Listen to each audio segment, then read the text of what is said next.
Esselamu Aleyküm ve Rahmetullahi ve Berekatuhu. Bismillahirrahmanirrahim. Elhamdülillahi Rabbil Alemin. Vessalatu vesselamu ala eşrefil enbiyayı vel murselin. Nebiyyina Muhammedin ve ala alihi ve ashabihi ecma'in. Alemlerin Rabbi olan Allah'a sonsuz hamdü senalar olsun.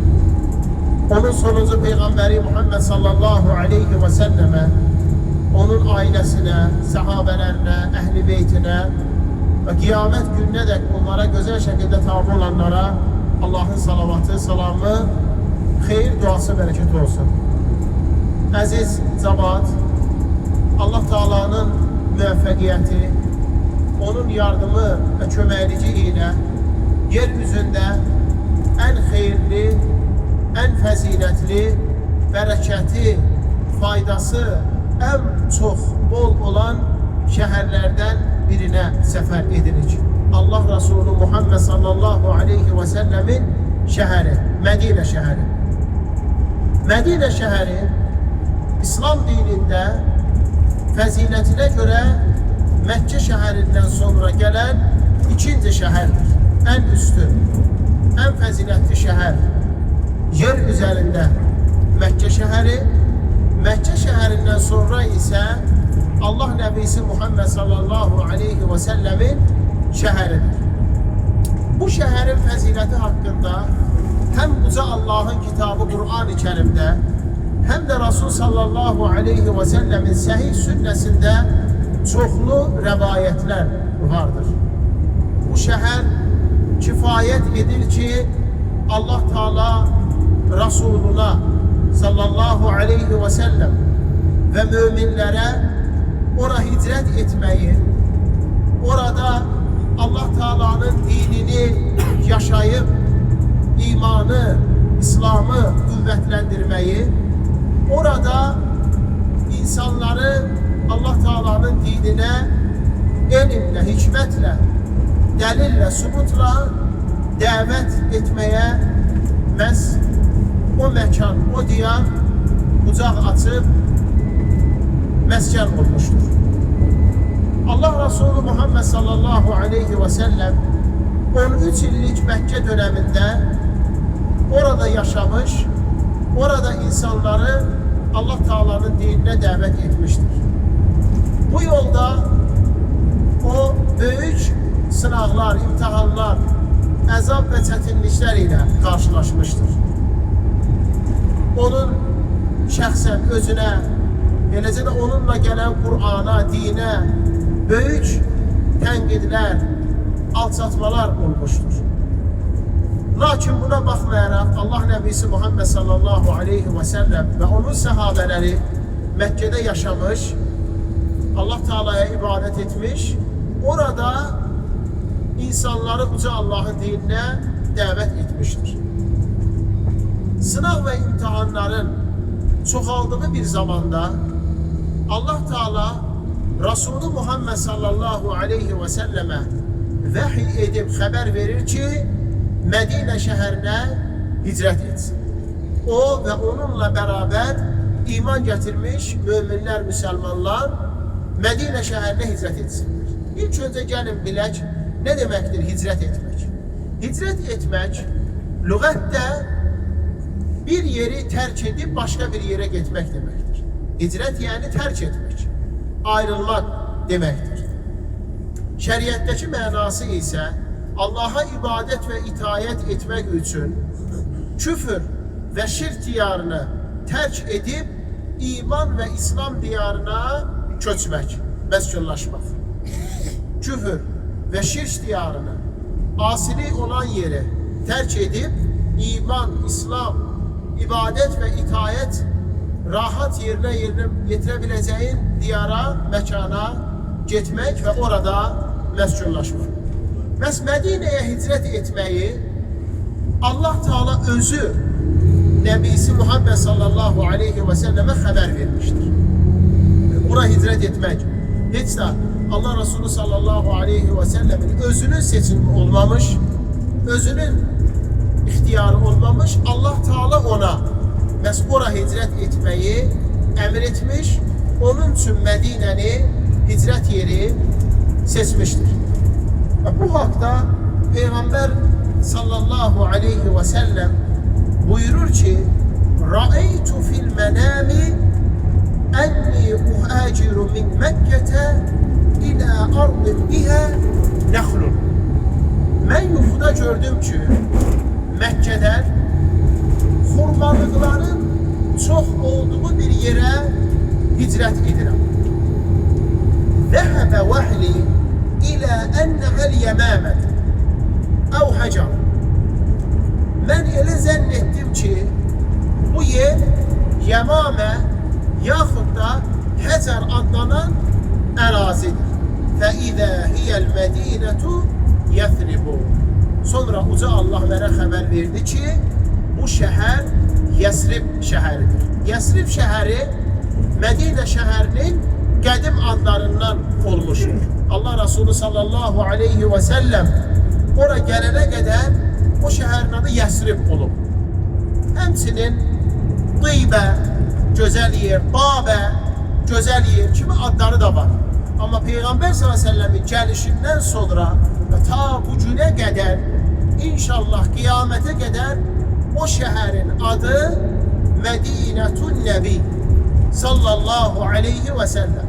Allah Nəbisi Muhammed sallallahu aleyhi və səlləmin şəhəri deyə adlanır.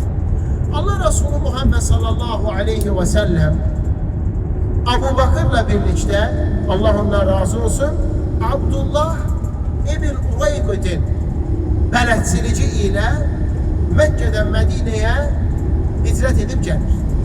Məkkədən Mədinəyə hicrət edən zaman ilk öncə Mədinənin girişində Quba adlanan ərazidə təxminən 2 həftə, 10 gün qalır. İnşallah bizlər Quba məscidini ziyarət etməyə gedən zaman bu haqda ətraflı danışacağıq. Orada qalır, 2 həftə, 10 gün yaşayır. İslam dinində ilk məscidin əsasını qoyur, Quba məscidinin. Özü şəxsən inşaatında iştirak edir, öz əli ilə tikir və sonra gəlir şəhərin özünə, Mədinə şəhərinin özünə. İnşaatın qalan hissəsini Qubanın yerli cəmaatı özü tamamlayır. Mədinəyə gəldikdən sonra dəyərli cəmaat ilk öncə muhacirlərlə ənsarları qardaş edir. Muhacirlər Məkkədən Mədinəyə hicrət edən şəxslərə deyilir. Məkkədən Mədinəyə Allah Teala'nın dinini yaşaya bilmək, uca Allah'a ibadət, itaat etmək üçün gələn şəxslərə deyilir. Mədinəlilər isə həmin bu muhacirlərə, Məkkədən gələn qardaşlarına, bazılarına bucaq açan yerli cəmaata deyilir. Hər ikisinin də fəziləti Qur'an-ı Kərimdə var. Allah Teala Mədinə əhlinin, ənsarın fəziləti haqqında Qur'an-ı Kərimdə Əl-Həşr surəsində belə buyurur. وَالَّذ۪ينَ تَبَوَّأُوا الدَّارَ وَالْاِيمَانَ مِنْ قَبْلِهِمْ يُحِبُّونَ مَنْ هَاجَرَ إِلَيْهِمْ وَلَا يَجِدُونَ فِي صُدُورِهِمْ حَاجَّةً مِمَّا أُوتُوا وَيُؤْثِرُونَ عَلَى أَنْفُسِهِمْ وَلَوْ كَانَ بِهِمْ خَصَاصًا. Allah Teala Mədinə əhli haqqında deyir ki, muhacirlərdən əvvəl Mədinədə yurt salmış, sonra da iman gətirmiş şəxslər, bunlar adları ənsarlar, öz yanlarına, öz məmləkətlərinə hicrət edən şəxsləri sevər. Onlara verdiklərinə görə qəlblərində peşmançılıq hissi duymaz. Özləri ehtiyac içərisində olsalar belə, onların özlərindən üstün tutarlar. Nəfsinin tamahından qorunan kimsələr nicat taparlardır. Mesela Allah Teala bu ayədə xəbər verir ki, ənsarın fəziləti, muhacirlərə qucaq açması, onlara köməklik etməsi, öz mallarından, öz mülklərindən onlara Allah üçün vermələri və bu vergi zamanı da qəlblərində heç bir darı sıxıntı keçirmir. Peyğəmbər s.ə.v 70 mühacir şəxslə 70 ənsarı qardaş edir. Yəni bu ənsardan olan şəxslər həmin o mühacir qardaşlarına köməklik edir. Ruzi qazanmaqlarında, ev eşik sahibi olmalarında, ailə həyatı qurmalarında köməklik edir.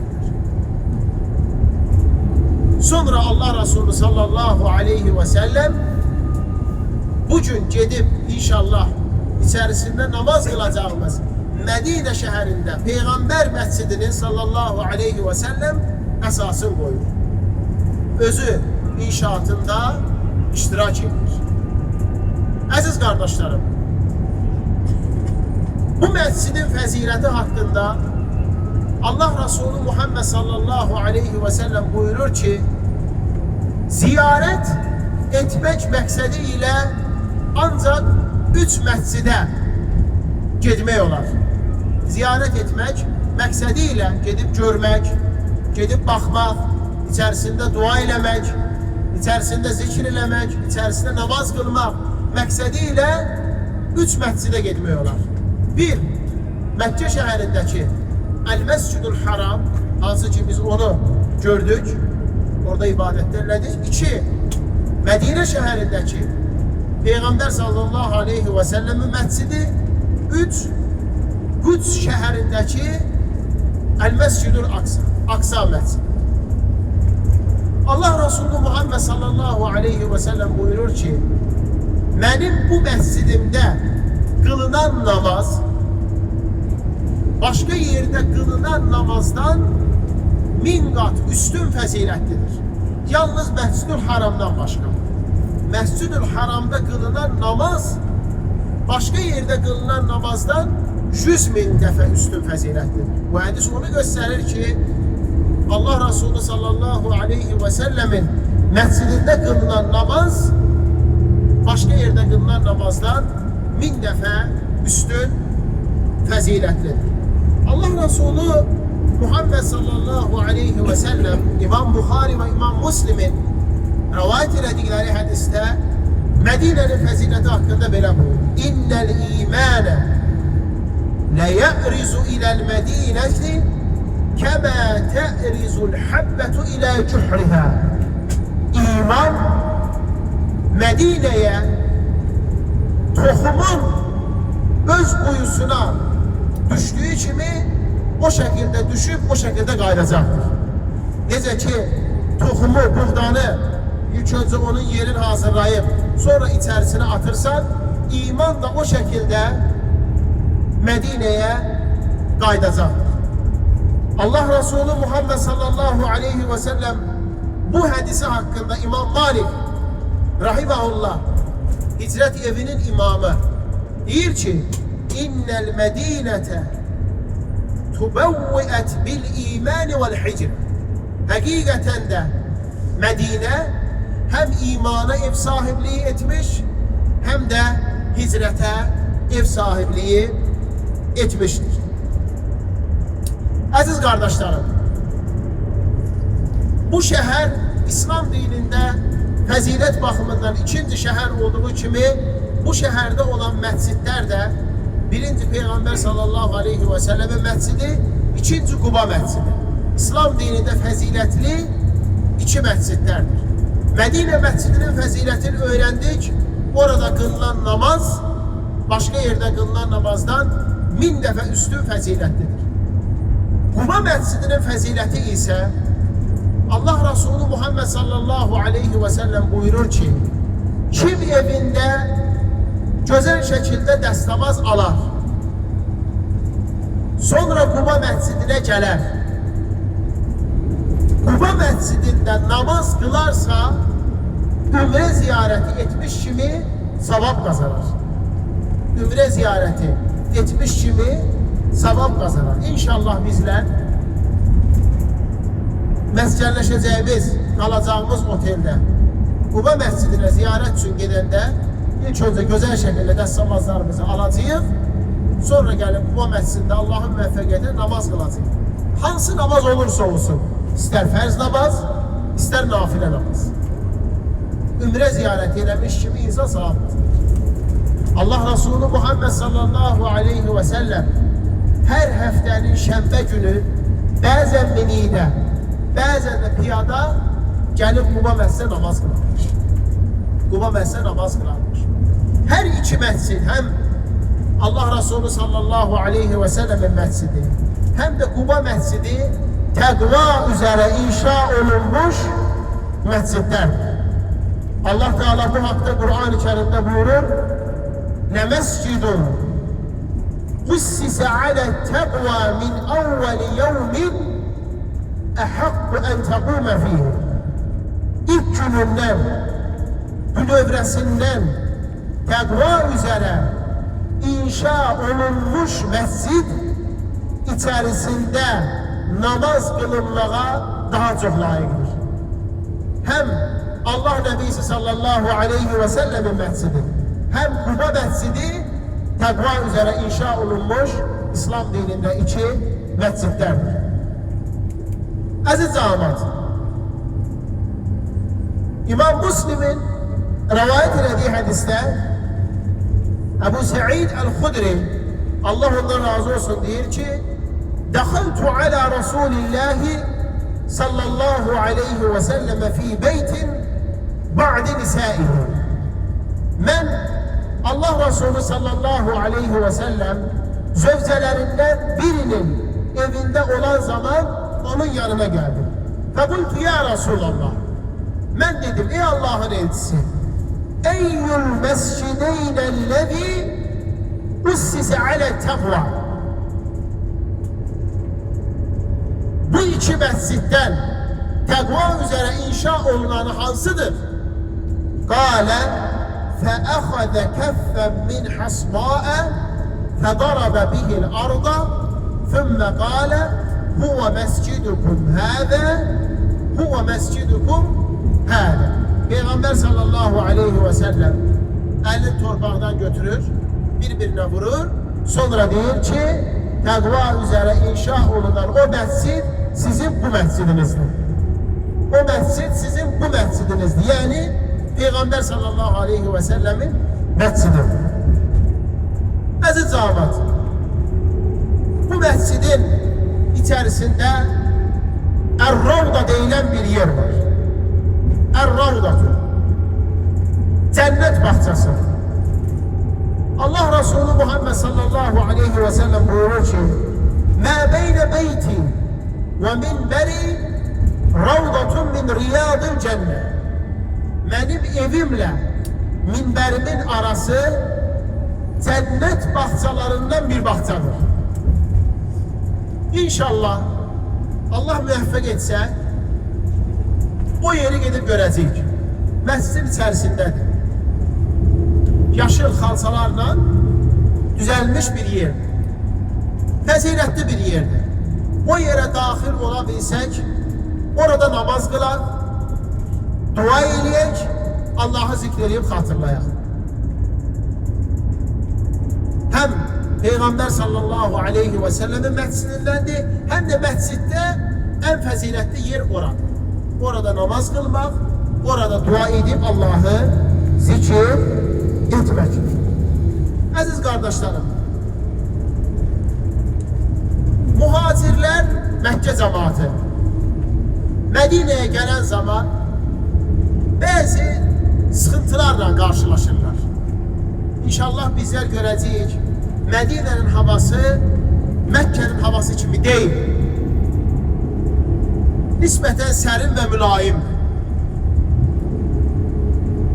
Burada kızdırma xəstəliyinə tutulmaq məşhurdur. Muhacirlər Mekke'den Medine'ye gələndə məhz bu xəstəliklə, kızdırma xəstəliyiyle imtihan olunurlar. Allah Resulü Muhammed sallallahu aleyhi ve sellem bu zaman Allah'a dua ediyor. Deyir ki: Allahümme habbib ileynel medinete ke hubbina Mekke'te ev eşed. Allah'ım, Medine şehrini bize sevdir. Mekke şehrini sevdirdiğin kimi yaxud da ondan daha çox sevdir. Darxırdılar səhabələr Məkkə üçün, öz vətənləri üçün, öz eli obaları üçün, öz ailələri, yaxınları üçün Mədinədə. Allah Resulü sallallahu aleyhi ve sellem məhz onları təskinləşdirmək, sakitləşdirmək üçün Allah'a dua edir ki, Allah'ım Mədinəni bizə sevdir. Məkkəni sevdirdiği kimi yaxud daha çok sevdir.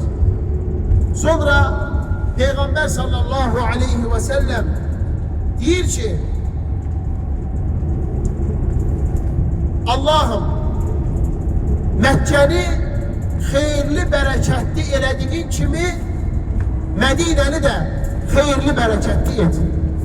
Məkkəni xeyirli, bərəkətli etdiğin kimi Mədinəni də xeyirli, bərəkətli et. Bilirsiniz, Məkkənin xeyirli, bərəkətli olması üçün İbrahim Aleyhisselam Allah'a dua eləmişdi. Rabbi ceal hâzâ beleden âmine. Ey Rabbim, bu şehri Məkkəni əmin-amanlıq diyarı et. وَرْزُقْ أَهْلَهُ مِنَ الثَّمَرَاتِ. Oranın cemaatini ruzulandır. Mekke'ye İbrahim peygamber dua eləmişdi. Ama Medine şehrinin bereketli, ruzulu, emin-amanlıqlı olmasına Muhammed sallallahu aleyhi ve sellem dua edip Allah'tan istemişti. Aziz kardeşlerim, rivayetlerde gelir ki Allah Resulü sallallahu aleyhi ve sellem buyurur, kim Medine'nin istisine yaxud da soyuğuna səbir edip dözərsə cennete daxil olur. Həqiqətən də Medine soyuq olan yerdir kardeşlerim. Məkkə kimi değil. Soyuq olan yer ve bu soyuğunun sebebiyle əziyyət, məşəqqətli yerdir. Demek burada Allah Resulü sallallahu aleyhi ve sellem ömrünün 10 ilini yaşayır. 13 il Mekke'de, 10 il ise Medine'de. Bu 10 illik dövrde İslam dininin en çok ibadetleri Medine'de ferz olur. Mekke döneminde esas ferz, vacip olan tevhidiydi, namaz idi. İman, onun esasları Allah'a inanmak, onun meleklerine inanmak, onun peygamberlerine inanmak, onun indirdiği kitaplarına inanmak, ahirete inanmak, kaderin hayrine ve şerrine inanmak.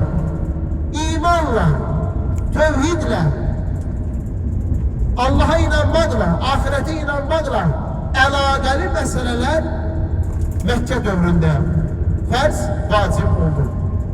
İzah olunup açıklandı. Bu mevzuda ayeler Mekke'de nazil oldu. Eləcə də namaz peygamberliğin 10. ilinde ferz oldu. İsra, Miraç hadisesinde. Allah Resulü sallallahu aleyhi ve sellem 3 il Mekke'de namazları kıldı. Sonra Medine'de 10 il.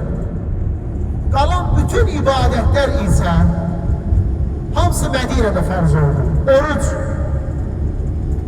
zekat, cihad, azan, ikame, davet, insanlara yaxşı işler görmeyi tövsiye etmek, insanları pis qadağan, yaramaz əməllərdən çəkinmək və s. Hamısı Medine dövründə fərz oldu. Vacib oldu. Onu gösterir ki, ilk önce insanda iman, əqidə, tövhid, sünnə möhkəmlənməli, güclənməli. Ondan sonra ondan şəriətin əməlləri tələb olunub istənməli. Bu Medine döneminde İslam tarixində böyük hadiseler baş verir. İslam tarixində ilk döyüş, Allah yolunda cihad, en faziletli, en üstün muharebe Bedir döyüşü. Hicretin 2. ilinin Ramazan ayında. Hazırda yaşadığımız günlerde olur. Ya Ramazanın 17'si, ya 19'u, ya 16'sı. Bak bu günlerde olur. Bedir döyüşü. Mekke müşrikleri ile Allah Resulü sallallahu aleyhi ve sellem ve onun sahabeleri arasında. Elhamdülillah orada Allah Resulü sallallahu aleyhi ve sellem ve onunla birlikte olan müminler galip gelir. En faziletli, en hayırlı insanlar iştirak ediyorlar. Hepsinin mələklərin en üstünü, en faziletlisi bu döyüşte iştirak ediyor. Uhud döyüşü, Hendek döyüşü, Ahzab döyüşü, başka döyüşler, hamısı burada Medine dövründe olur. Əziz cəmaət, İslam dininde dövüşmek, cihad etmek, məqsəd gaye değildir. Qan axıtmaq, öldürmək, məqsəd gaye hedef olmamıştır. İslam dininde esas məqsəd, esas gaye, esas hedef insanların Allah'a ibadet etmeye gelmesi, insanların şirkin zulmetinden tövhidin nuruna çıkması, insanların hidayet olması. Esas bu olur. Döyüş artık son çare kimi istifade olur. Son adım kimi istifade olur. Yoksa İslam dini dövüş vesaire dini olmamıştır. Allah Resulü sallallahu aleyhi ve sellem Mekke şehrinde dünyaya gelmiş, ancak Medine şehrinde vefat edip dünyasını değişmiştir. Onun vefat ettiği yer Medine şehrinde. Qəbri oradadır. Dünyada 3 şəxsin qəbri dəqiq, konkret bilinir. Bunlar Allah Resulü sallallahu aleyhi ve sellem, sonra Abu Bakır, sonra Ömer'dir. Bu 3 şəxsin dəqiq qəbirlərini yeri bilinir. Ama digər şəxslərin qəbirləri sadəcə iştihattır, yəni təxmindir. Zən olduğu söylenir. Ama bu 3 şəxsin dəqiq demək qəbirlərinin yeri vardır. Allah həmd olsun bugün bu məscid təkcə ibadət, namaz qılmaq yeri deyil, həmçinin elm mərkəzidir. Hər gün o məsciddə elmi dərslər olur, böyük alimlər tərəfindən, böyük şeyxlər tərəfindən. Hər gün o məsciddə istər sübh namazından sonra, istər asr namazından sonra, istər məğrib namazından sonra Kur'an dersleri var. İnşallah göreceksiniz. Her tinde, her sütunun yanında bir müəllim əyləşir. Qabağında şagirdlər. İstər balaca, kiçik yaşda, istər orta yaşda, istərsə də böyük yaşda. Kur'an öyrənib, Kur'an əzbərləyirlər. Eləcə də sünnə, hədis əzbərləmə dərsləri. Her yaşta, her təbəqədə insanlar Allah həmd olsun öğrenirler ve elm alır.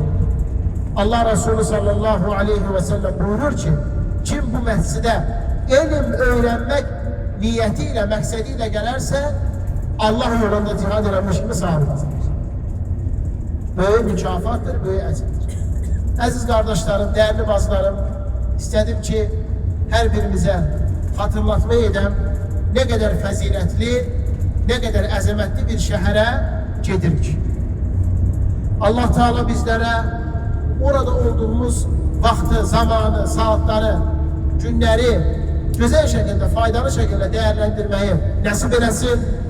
Allah Teala bizlere asanlaştırsın, müvəffəq eləsin, orada ibadetler eləmeyi, orada ziyaretlere gitmeyi, hayırlı, faydalı işlerine meşgul olmalı. Uca Allah bizim bütün bu ibadetlerimiz müddetinde, bütün bu seferimiz ərzində ettiğimiz bütün salih əməllərimizdən qat-qat, bolluca mükafatlarla qəbul eləsin. Ne ki hatalarımız olur, kusurlarımız olur, naqisliklərimiz olur. Allah Teala bizleri affedip bizleri bağışlasın. Allah Teala hamımızdan razı olsun. Uca Allah bizleri eşidip, başa düşüp, faydalanan, en güzeline tabi olan kullarından etsin. Ve sallallahu ala nebiyyina Muhammed ve ala alihi ve sahbihi وسلم تسليما كثيرا إلى يوم الدين.